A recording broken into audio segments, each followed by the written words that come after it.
আজকে আমার মা বোনরা জানি কেমন হয়ে গিয়েছে, স্বামীদেরকে সম্মানই করে না, শ্রদ্ধাই করে না, ভক্তিই করে না। তাদেরকে কোনো সম্মান নাই, শ্রদ্ধা নাই, ভক্তি নাই। স্বামীর কাছে কোনো সাজগোজ নাই, স্বামীর কাছে কোনো আভিজাত্যবোধকে প্রকাশ নাই।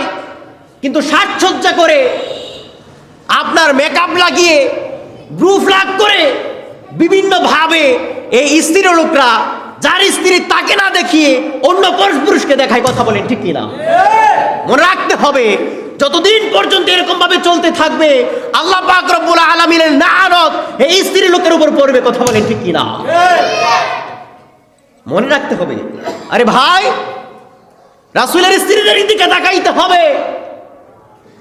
আজকে আমি কঠোর ভাষায় আপনাদেরকে বলে দিচ্ছি, অবশ্যই যারা আম্মা জান আছেন, আমার মা ও বোনরা শুনে রাখেন, রাসূলের স্ত্রীদেরকে দেখতে হবে তিনারা কিভাবে চলেছেন।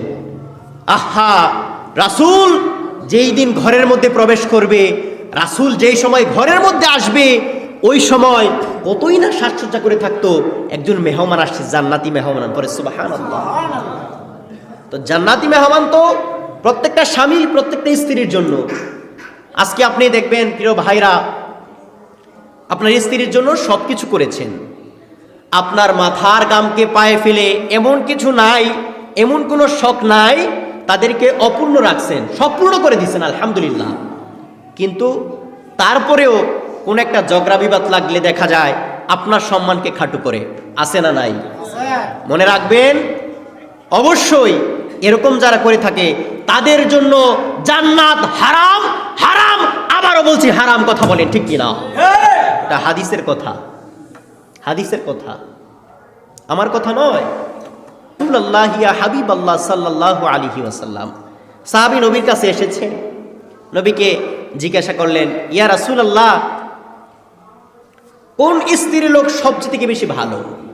রাসূল বলেন, ওই স্ত্রী লোক সবচেয়ে থেকে বেশি ভালো যেই স্ত্রীর লোকের দিকে স্বামী তাকাইলে শান্তি পায়। সুবহানাল্লাহ। কয়জন স্ত্রী আছে এরকম? সন্দেহ আছে। প্রিয় ভাই, প্রিয় বোন, এটা জীবন নয়। জীবনকে পাল্টে ফেলেন, রাসূলের মতো করেন, রাসূলের স্ত্রীদের মতন হওয়ার চেষ্টা করেন, না হলে তো দিন দুনিয়া করে কোনো লাভ নাই।